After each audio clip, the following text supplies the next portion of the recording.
விகடநேயர்களுக்கு வணக்கம். தமிழ் திரையுலகிலையும் தமிழக அரசியல் களத்திலையும் எப்போதும் ஒரு நீங்காத இடம் பிடித்திருக்கக்கூடிய விஜயகாந்த் அவர்களுடைய மறைவானது ஒரு மிகப்பெரிய ஒரு துயரத்தை ஏற்படுத்தியிருக்கு. அரசியல் களத்தில் ஒரு மிக முக்கியமான இடத்தை விஜயகாந்த் அவர்கள் பிடிச்சிருக்காரு. அந்த அரசியல் பயணம் தொடர்பாக தான் பத்திரிகையாளர் திரு சிவபிரியன் அவர்கள்ட்ட பல விஷயங்கள் நம்ம பேசுகிறோம். வாங்க பேசலாம். விஜயகாந்த் அவர்கள் ஒரு வழக்கத்துக்கு மாறான ஒரு அரசியல்வாதி. அப்படி தான் நான் அவரை பார்க்குறேன். ஒரு அரசியல்வாதி எப்படி மக்களோடு ஒன்றிணைந்து இருக்கணும் அப்படிங்கிறத காண்பித்தவர். அரசியல்வாதிகள் பேசாத பேச்சை எல்லாம் பேசியவர். அன்பாக இருக்கணும், கருணை காட்டுங்க, பணம் சம்பாதிச்சு ஒன்றும் நடக்க போதில்லை, நான் பணத்தை சம்பாதிக்கலை மக்களை சம்பாதிச்சேன், இது போன்ற ஒரு பேட்டிகளோ இல்லை இது போன்ற கருத்துக்கள் எந்த ஒரு அரசியல்வாதியும் சொல்ல மாட்டாங்க. அவர் ஒரு அன்கன்வென்ஷனல் பாலிட்டிஷியன் முதல்ல. இன்னொன்று பார்த்திங்கன்னா, அவருடைய அந்த ஃபில்ம் கெரியரை எடுத்துக்கிட்டிங்கனாலே எம்ஜிஆர் அவர்களை மானசீக குருவாக ஏற்றுக்கொண்டு எம்ஜிஆருடைய ஃபார்முலாவை அப்படியே பின்பற்றியிருப்பார். சினிமாவில் ஆல்மோஸ்ட் அவர் எம்ஜிஆர் தொட்ட உயரத்தை அவரால் தொட முடியவில்லை. அந்த உயரத்தை யாராலும் தமிழ்நாட்டில் தொட முடியாது, அது வேறு விஷயம். இருந்தாலும் கூட இந்த எம்ஜிஆர் கிட்ட இருந்த அந்த குவாலிட்டிஸ் இருக்குல்ல, அதெல்லாம் விஜயகாந்த் அவர்களிடம் வெளிப்பட்டது. அது தான் சாப்பிட்ற சாப்பாடே ஷூட்டிங்கில் இருக்கிற எல்லாருக்கும் கொடுக்கணும்னு சொல்கிறது, உதவின்னு வர்றவங்க கையில் ஏதாவது இருக்கிறதை கொடுத்து அனுப்புவது, தன்னை பார்க்குற வர்றவங்களுக்கு எல்லாருக்கும் சாப்பாடு போட்டு அனுப்புறது, இது போன்ற விஷயங்கள்னால்தான் எம்ஜிஆர் இன்றும் மக்கள் மனதில் நீங்கா இடம் பிடித்து கொண்டு இருக்கிறார். அதையே அப்படியே எமுலேட் பண்ணணும் அப்படின்னு நினச்சவர் தான் விஜயகாந்த் அவர்கள். ஸோ அதில் சினிமா ஃபீல்டை பொறுத்த வரைக்கும் அண்ட் பர்சனல் லைஃப்பில் எம்ஜிஆரை அவர் ஒரு எந்த அளவுக்கு எம்ஜிஆரை பின்பற்றணும்னு நினச்சாரோ அதில் அவர் சக்ஸஸ்ஃபுல்லாக இருந்தார். தன்னை கருப்பு எம்ஜிஆர்னு சொன்னதை அவர் பெருசாக ஏற்றுக்கலைனாலும் புரட்சி கலைஞர் அப்படின்னு சொல்லப்பட்டார். அந்த புரட்சிங்கிற வார்த்தை முதலில் எம்ஜிஆருக்கு கொடுக்கப்பட்ட பட்டம். அவர் புரட்சி நடிகர் தான் முதல்ல, அதுக்கப்புறம் தான் புரட்சி தலைவர், அப்புறம் பொன்மனச்செம்பல், அவருக்கு பல பட்டங்கள் விட்டது. அதுபோல் விஜயகாந்த் அவர்கள் ஸோ அந்த அரசியல்லையும் எம்ஜிஆர் அவர்களை பின்பற்றி அரசியல்லையும் கோலோச்ச வேண்டும் அப்படின்னு நினச்சாரு. அது துரதிருஷ்டவசமாக பல காரணங்களுக்காக அது நடக்கலை. திரு விஜயகாந்த் அவர்களினுடைய அந்த பொலிட்டிக்கல் கெரியர் எடுத்துக்கிட்டிங்கன்னா, அந்த மாதிரி ஒரு பொலிட்டிக்கல் கெரியர் பெருசாக வேறு யாருக்கும் தமிழ்நாட்டில் இல்லை. ஏன்னா செப்டம்பர் 2005 தன்னுடைய கட்சியை தொடங்குகிறார். அதில் பாருங்கள், தேசிய முற்போக்கு திராவிட கழகம். தமிழ்நாட்டு மக்கள் திராவிடம் அப்படிங்கிற பெயரை விரும்புகிறார்கள், அதை வைத்து தான் இங்கு அரசியலை நடத்த முடியும் என்று விஜயகாந்த் அவர்கள் அப்பொழுதே உணர்ந்திருந்த காரணத்தினால்தான் திராவிடம் அப்படிங்கிற பெயரை கட்சியில் கொண்டு வர்றாரு. கொண்டு வந்த பிறகு 8 மாதங்களில் தேர்தல் வருகிறது. இதுவரைக்கும் எம்ஜிஆரை தவிர எந்த நடிகரும் தமிழ்நாட்டில் செய்ய முடியாத ஒரு சாதனையை அவர் செய்கிறார்.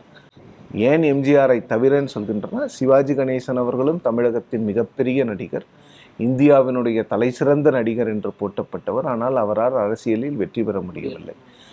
விஜயகாந்த் அவர்கள் தொடக்க காலத்திலேயே முதல் எலெக்ஷன்லேயே 8.3% வாக்குகள். இன்னொன்று, எந்த ஒரு சம்பந்தமும் இல்லாத விருதாச்சலம் மக்களை 30 நாளில் சந்தித்து அவங்கள கன்வின்ஸ் பண்ணி அவங்களுக்கு ஓட்டு போடுங்க அப்படின்னு கேட்குறாரு. அந்த மக்களும் அவருக்கு ஓட்டு போடுறாங்க. ஸோ கட்சி 8.3%, விஜயகாந்தை தவிர வேறு யாரும் ஜெயிக்கவில்லை. ஆனால் விஜயகாந்த் விருதாச்சலம் தொகுதியில் வெற்றி பெறுகிறார். ஸோ சிங்கிள் மேனாக அசம்பிளியில் உள்ளே போகிறாரு. சிங்கிள் மேனாக போகிறதுல மிகப்பெரிய ப்ளஸ் என்னென்னா, அது அவர் தான் கட்சி தான் அவர். ஸோ அப்படிங்கிற அதில் ஆடட் அட்வான்டேஜ் திரு விஜயகாந்த் அவர்களுக்கு என்னன்னு பார்த்தீங்கன்னா, அவரை ஒரு சினிமா நடிகராக மட்டும் பார்க்காமல் ஒரு மனித நேயம் மிக்கவராக தான் பல பேர் அவரை பார்த்தாங்க. அவருக்கு ஓட்டு போட்ட மக்கள்லாம் பார்த்திங்கன்னா, ஏசி ரூமில் உட்காந்துக்கிட்டு இன்றைக்கி ட்விட்டரில் அவருக்கு அனுதாபங்களை சொல்லுகின்ற மக்கள் யாரும் அவருக்கு ஓட்டு போடலை. Working class. அவருடைய படங்களில் யாருக்காக அவர் பேசினாரோ, அவருடைய படங்கள் எந்தெந்த கொள்கைகளுக்காக பேசியதோ, குரல் கொடுத்ததோ, அந்த மக்கள் தான் அவருக்கு போய் ஓட்டு போட்டாங்க. எம்ஜிஆர் அவர்களுக்கு எப்படி சமுதாயத்தின் கீழ் இருக்கின்ற மக்கள் தங்களுடைய குரலாக ஒருவர் பாதித்தாரோ, அவங்களுடைய குரலை பிரதிபலித்தார்களோ எதிரொலித்தார்களோ அவங்களுக்காக பேசினார் விஜயகாந்த். ஸோ அந்த விஷயம். இன்னொன்று, ஆண்டாள் அழகர் கல்லூரி அவர் ஆரம்பித்த போது இன்றைக்கி தான் நான் கேள்விப்பட்டேன். அது என்னென்னா, இந்த மேனேஜ்மெண்ட் கோட்டான்னு ஒன்று இருக்கும். அதில் வந்து மேனேஜ்மெண்ட் வந்து அவங்களுக்கு ஏற்ற ஃபீஸை வச்சுக்கிட்டு கொஞ்சம் கேபிட்டேஷன் ஃபீஸ் எல்லாம் வாங்கி டொனேஷன்லாம் வாங்கி அந்த சீட்டை ஃபில் பண்ணிக்கலாம். அதெல்லாம் வேண்டான்ட்டார். அரசாங்கம் என்ன ஃபீஸ் நிர்ணயிக்குதோ அந்த ஃபீஸையே வந்து 100% வந்து கவர்மெண்ட் கோட்டாலேயே வந்து என்னுடைய கல்லூரியில் மக்கள் படிக்கட்டும், மாணவர்கள் படிக்கட்டும் சொன்னார். அந்த மனசெல்லாம் யாருக்கும் பெருசாக வராது. இந்த 2006ஆம் ஆண்டு வெற்றி வந்து மிகப்பெரிய ஒரு வெற்றி. அது திராவிட கட்சிகள் எந்த அளவுக்கு திராவிட கட்சிகள் எந்த அளவுக்கு அதனால் பாதித்தார்கள் என்றால், ஜெயலலிதா அவர்களினுடைய அதிமுக அன்று வந்து தோல்வியடைந்ததுக்கு காரணமே விஜயகாந்த் கட் பண்ண ஓட்டு தான் அப்படிங்கிற ஒரு மிகப்பெரிய பேச்சு 2006. இன்னொன்று, திமுகவையும் அங்கங்கே அவர் வந்து ஓட்ஸை கட் பண்ணியிருக்காரு. அது என்னன்னா வந்து அவர் வந்து ஒரு ஓட் கட்டராக மட்டும் இருக்க மாட்டார். அவர் வந்து வளர்ந்தாருன்னா இந்த ரெண்டு கட்சிகளுக்கும் ஒரு மிகப்பெரிய எதிர்ப்பாளியாக அவர் வந்து வளர்ந்து விடுவார் அப்படிங்கிற எண்ணம் ரெண்டு பேர்கிட்டையுமே இருந்தது. அதற்கு 100 தொகுதிகளில் வெற்றி வாய்ப்பு தீர்மானிக்கக்கூடிய நபராகவும் இருந்தார். நிச்சயமாக இருந்தார். ஏன்னா பல இடங்களில் நீங்கள் அன்னைக்கு காங்கிரஸ் திமுக கூட்டணியில் இருந்தவர்களுக்கும் அதிமுகவினுடைய வேட்பாளருக்கும் வித்தியாசம் எடுத்து பார்த்தீங்கன்னா, அவங்க வின்னிங் மார்ஜின் வந்து விஜயகாந்த் அவர்கள் வேட்பாளர் வாங்கின ஓட்டை விட கம்மியாக இருக்கும். அப்போ விஜயகாந்த் அப்படிங்கிற ஒரு சக்தி, ஒரு மூன்றாவது சக்தி என்ற தமிழ்நாட்டில் இல்லை என்றால் அந்த எலெக்ஷனோட ரிசல்ட் மாறி இருக்கலாம். இல்லை திமுக இன்னும் அதிகமான வாக்குகளில் வெற்றி பெற்றிருக்கலாம். இல்லை இன்னும் கொஞ்சம் திமுகவுக்கு ஒரு 10 சீட்டு குறைஞ்சிருக்கலாம். அவர் வந்து எல்லாருடைய ஓட் பேங்க்லேயும் வந்து he made inroads. இவங்களோட ஓட் பேங்க் மட்டும் இல்லை, எல்லா கட்சிகளுடைய ஓட் பேங்க்ல எல்லா கட்சியில் இருந்த அனுதாபிகளையும் அவர் வந்து ஓரளவுக்கு ஈர்த்தார். எப்படின்னா, அவருடைய அந்த நல்ல குணம். இன்னொன்று வந்து 8.3% ஒரு முதல் தேர்தலில், அதுவும் அரசியல் ஜாம்பவான்கள் என்று சொல்லப்படுகின்ற கருணாநிதி அவர்களையும் ஜெயலலிதா அவர்களையும் எதிர்த்து. ஏன்னா தமிழ்நாட்டில் வந்து அன்னைக்கு வரைக்கும் மூன்றாவது அணிங்கிறதே பெருசாக கிடையாது. பாமக போன்ற கட்சிகள் இருந்தாலும் அவர்கள் வந்து ஒரு ஏரியாக்குள்ளே அவங்கள வந்து கன்ஃபைன் பண்ணிட்டாங்க இந்த திராவிட கட்சிகள். ஆனால் விஜயகாந்த் அவர்களை வந்து அந்த மாதிரி பண்ண முடியல. இன்னொன்று, 2006ஆம் ஆண்டு தான் 8.3ன்னு பார்த்தீங்கன்னா, 2009ஆம் ஆண்டு விஜயகாந்த் அவர்களுடைய பாப்புலாரிட்டி வந்து இன்னும் அதிகமாக போகுது. அதனால தான் வந்து பாமகவுக்கும் அவருக்குமான உறவு வந்து என்றைக்குமே சரியாக இருந்தது கிடையாது. ஏன்னா அங்கே இருக்கின்ற மக்கள் எல்லாம் விஜயகாந்த், நான் ஏற்கனவே சொன்னதுதான், ஒர்க்கிங் கிளாஸ் எல்லாம் வந்து கொஞ்சம் கொஞ்சமாக விஜயகாந்த் பக்கம் போக ஆரம்பித்தாங்க. ஸோ ஒர்க்கிங் கிளாஸ் எல்லாம் கொஞ்சம் கொஞ்சமாக விஜயகாந்த் பக்கம் போக ஆரம்பிக்கும் பொழுது எல்லா கட்சிகளுக்குமே ஒரு இன்செக்யூரிட்டி வருது. அந்த இன்செக்யூரிட்டி வந்து 2009ஆம் ஆண்டு எலெக்ஷனில் வந்து ரொம்ப அதிகமாகுது. ஏன்னா ஒரு நாடாளுமன்ற தேர்தல், விஜயகாந்த் வந்து பிரதமர் ஆக போதில்லை, ஆனால் அவருடைய வேட்பாளர்களுக்கு மக்கள் வாக்களிக்கிறார்கள். இன்னொன்று, 10.3%, 5% அவரோட கட்சி வாங்கும் பொழுது வந்து மிகப்பெரிய சதவீதம். இன்னும் பிஜேபி கூட தமிழ்நாட்டில் அந்த வாக்கு சதவீதத்தை தனியாக பெறலை, கூட்டணி கட்சிகளோடு பெற்றிருக்காங்க, தனியாக பெறலை. இதற்கெல்லாம் என்ன அர்த்தம் என்று சொல்லப்பட்டது என்றால், ஒரு மூன்றாவது அணி, இந்த திராவிட கட்சிகளுக்கு மாற்றான ஒரு அணியை மக்கள் விரும்புகிறார்கள். அந்த மாற்றம் வந்து ஹோம் குரோன் கட்சியாக இருக்கணும். அது ஒரு காங்கிரஸோ இல்லை பிஜேபியோ ஒரு வெளியிலிருந்து வரக்கூடிய கட்சியாக இருக்கக்கூடாது. தங்களுக்குள்ளேயே இருந்து வளர்ந்த ஒரு கட்சியாக இருக்கணுங்கிறது தான் தேமுதிகவினுடைய வெற்றியில் வந்து அந்த வளர்ச்சியில் எல்லாரும் பார்த்த ஒரு மிகப்பெரிய பாடம். ஆனால் 10.5 எடுத்த பிறகு 2 திராவிட கட்சிகளுக்குமே ஒரு கலக்கம் வருது. இவரை கூட்டணியில் வைத்து கொள்ள வேண்டும் என்று அவங்க வந்து அந்த எஃபர்ட்ஸை எடுக்கும் பொழுது அந்த எஃபர்ட்ஸுக்கு வந்து இவர் வந்து சக்கம் பார்க்குறாரு. ஏன்னா ஒரு முறை இவர் ஜெயிச்சிட்டாரு, ஆனால் மற்றவங்க இவருடைய பாப்புலாரிட்டியால் ஜெயிக்க முடியுமான்னு பார்த்தா அது 2011 இவங்க தனியாக நின்றுருந்தால் தெரிஞ்சிருக்கும். ஆனால் ஆட்சி அதிகாரத்துக்கு வந்தால்தான் கட்சியை நடத்த முடியும் அப்படிங்கிற ஒரு நார்மல் ஒரு இதுக்குள்ளே போயிட்டதுனால அலையன்ஸ் வந்து அந்த அலையன்ஸ்லேயே பார்த்தோம் எவ்வளவு பிரச்சனைகள் இருந்ததுன்னு. அந்த அலையன்ஸ் வந்த பிறகு இவருக்கு 29 இடங்கள் கிடைத்தாலும் கூட அதுதான் விஜயகாந்த் அவர்களுடைய அரசியல் வாழ்க்கையில் முதல் சரிவு. யாரை வந்து மக்கள் வந்து ஒரு ஆல்டர்னேட்டிவாக ஒரு மாற்றாக பார்த்தார்களோ அந்த மாற்று சக்தியே வந்து ஏற்கனவே இருக்கின்ற கட்சிகளோடு கூட்டணி வைக்கும் பொழுது இந்த மாற்றத்தை எதிர்பார்த்து கொண்டிருந்த மக்களுக்கு வந்து ஒரு பெருத்த ஏமாற்றம். அப்போ இவரும் அங்கே தான் போக போகிறாரு, அப்போ இவருக்கு போடுறதும் சரி திராவிட கட்சிகளுக்கு ஓட்டு போடுறதும் சரிங்கிற முடிவுக்கு வரும்பொழுது தான் இந்த சரிவு ஆரம்பிக்கிறது.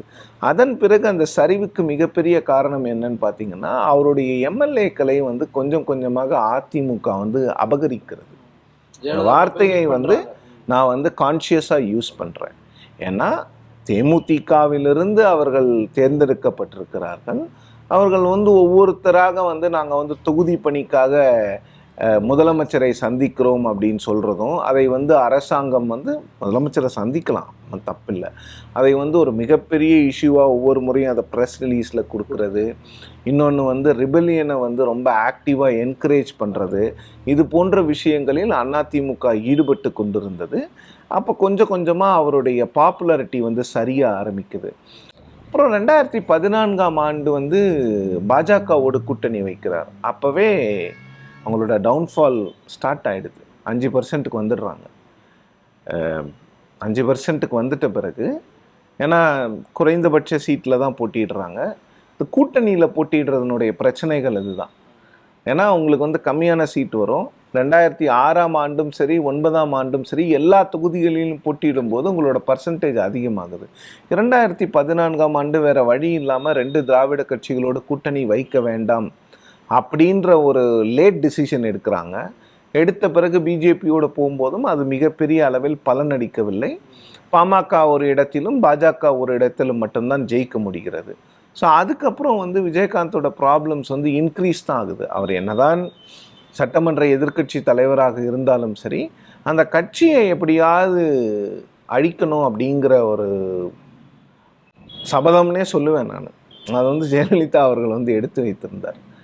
அப்புறம் எல்லா எம்எல்ஏஸும் அவர்கிட்ட வந்து போயிட்டாங்க. அவருடைய நெருங்கிய நண்பர்கள், நெருங்கிய தோழர்கள், கிட்டத்தட்ட 35 வருடம் அவரோட சினிமாவில் பயணித்தவர்கள் எல்லாரையும் இவர் வந்து எம்எல்ஏ வாக்குனார். அவங்கள எல்லாரையும் அவங்க கூட்டிகிட்டு போயிட்டாங்க.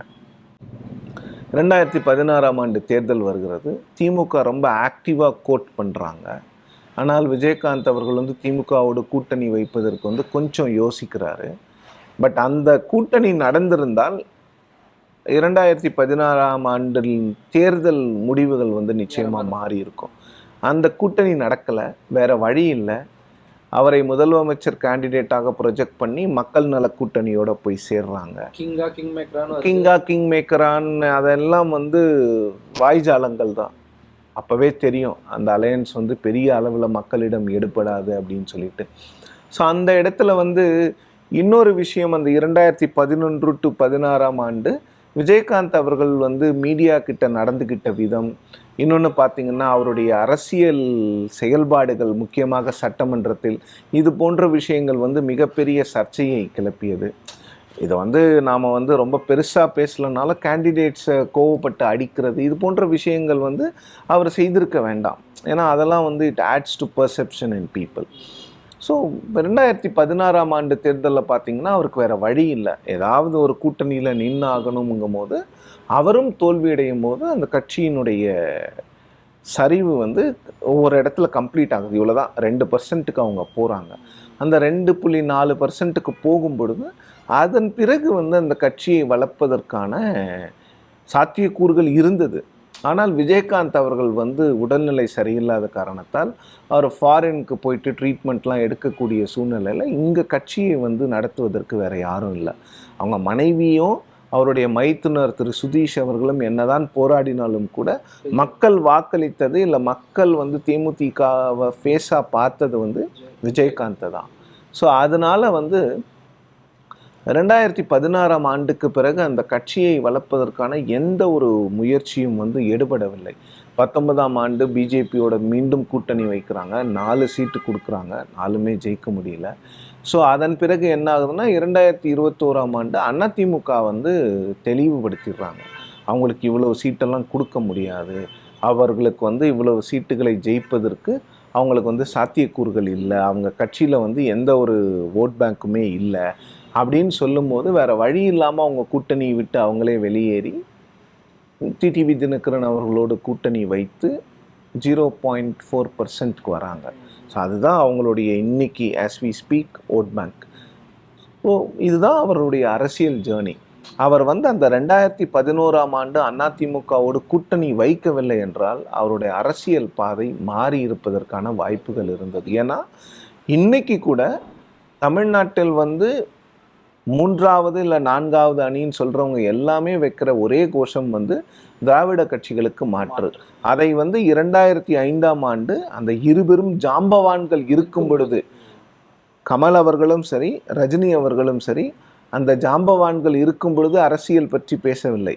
கமல் அவர்கள் ஜெயலலிதா இறந்த பிறகு, கருணாநிதி அவர்கள் வந்து நோய்வாய்ப்பட்டு வீட்டுக்குள் முடங்கிய பிறகுதான் அரசியலுக்கு வருகிறார். ரஜினி அவர்கள் வந்து இந்த 2 டெவலப்மெண்ட்டும் நடக்கும்போது தான் அரசியலுக்கு வருவேன்னு சொல்கிறாரு. ஆனால் அவர் கடைசியில் வரல. ஆனால் இதையெல்லாம் மீறி இந்த 2 துருவங்களை எதிர்த்தால்தான் நமக்கு அரசியல் எதிர்காலம் என்று அன்றே உணர்ந்தவர் விஜயகாந்த். அது வந்து ஒரு மிகப்பெரிய போல்டு பொலிட்டிக்கல் டிசிஷனுங்க. அது வந்து தமிழ்நாட்டில் அதை எடுத்தது வந்து விஜயகாந்த் அவர்கள் மட்டும்தான். அந்த கிரெடிட் வந்து அவருக்கு வந்து என்றைக்குமே இருக்கும். மக்களுக்கு என்ன தேவைங்க அந்த கிரெடிட்டில் பார்த்தீங்கன்னா அவர் வந்து ஜஸ்ட் லைக் தட் ஒரு கட்சியை ஆரம்பிச்சிடல.